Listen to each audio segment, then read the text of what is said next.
இப்போது படங்கள்ல எல்லாம் வந்து கிளிகள் பேசுகிற மாதிரி காட்டியிருப்பாங்க. நேர்லேயும் பார்த்தீங்கன்னா நிறைய பேர் வந்து கிளி பேசும் அப்படின்னு சொல்லி கேள்விப்பட்டிருப்போம்.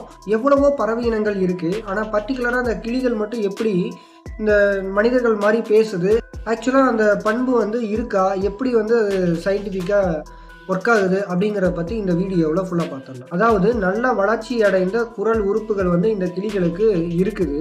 இந்த கிளிகளுக்கு பார்த்தீங்கன்னா குரல் வலை அப்படிங்கிறது மூச்சு குழலுக்கு கீழே வந்து அமைஞ்சிருக்கு.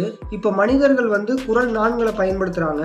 ஆனால் கிளிகள் பார்த்தீங்கன்னா குரல் வலை தசைகளை பயன்படுத்தி பல்வேறு வகையான ஒலிகளை வந்து அது உருவாக்குது. அதில் மனிதர்கள் உருவாக்கக்கூடிய ஒலிகளும் அதில் அடங்கும். கிளிகளுக்கு பார்த்தீங்கன்னா ஒலியை பிரதிபலிக்கக்கூடிய தன்மை வந்து ரொம்ப அதிகமாக இருக்குது. இப்போ மனிதர்கள் ஒரு சில வகையான ஒலிகளை வந்து கொடுக்குறாங்க அப்படின்னா அந்த கிளி என்ன பண்ணும் அப்படின்னா அப்படியே வந்து மிமிக்ரி பண்ணும். அதாவது அந்த கிளிகள் வந்து ஒலி பிரதிபலிப்பு செய்யும். ஸோ இதுதான் வந்து நமக்கு பேசுகிற மாதிரி தெரியுது. நம்மளோட சுற்றுப்புறத்தில் இருக்கக்கூடிய நிறைய ஒலிகளை இந்த கிளிகள்னால பிரதிபலிக்க முடியும். ஸோ இந்த மாதிரி பிரதிபலிப்பு தன்மை வந்து அதிகமாக இருக்கிறதுனால கிளிகள் வந்து மனிதர்கள்கிட்ட கம்யூனிகேட் பண்ணுறது வந்து ரொம்ப அதிகமாக இருக்குது.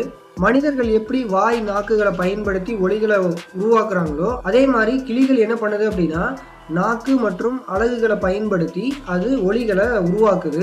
இப்போ இந்த கிளிகளோட மூளையை எடுத்து நம்ம ஆராய்ச்சி பண்ணோம் அப்படின்னா சில பறவையினங்கள் பாடும் இல்லையா, அந்த பாடக்கூடிய அந்த பறவையினங்களோட ஒத்து போயிருக்குது. அதனால இந்த மூளை பார்த்தீங்கன்னா குரல் கற்றலோட தொடர்புடையதாக இருக்குது. அதாவது நன்கு வளர்ச்சி அடைந்த மூளை அமைப்பு வந்து இந்த கிளிகளுக்கு இருக்குது. அந்த மூளை அமைப்பு பார்த்தீங்க அப்படின்னா குரல் உருவாக்கத்தில் ரொம்ப மேம்பட்டு இருக்குது. கிளிகளுக்கு நம்ம பேசுறது வந்து புரியாது. ஆனால் அது நம்ம கொடுக்கக்கூடிய ஒலிகளை என்ன பண்ணோம் அப்படின்னா பிரதிபலிக்கும். ஸோ இப்படி தான் அந்த கிளிகள் வந்து மனிதர்கள் பேசுகிற மாதிரி அது வந்து பேசி காட்டுது. ஸோ ஆக்சுவலாக அது வந்து மிமிக்ரி பண்ணுற மாதிரி தான் இந்த கிளிகள் வந்து பண்ணிக்கிட்டு இருக்கு. ஸோ இதை தான் கிளிகள் பேசுது அப்படின்னு சொல்லிட்டு நம்ம நினச்சிக்கிட்டு இருக்கோம்.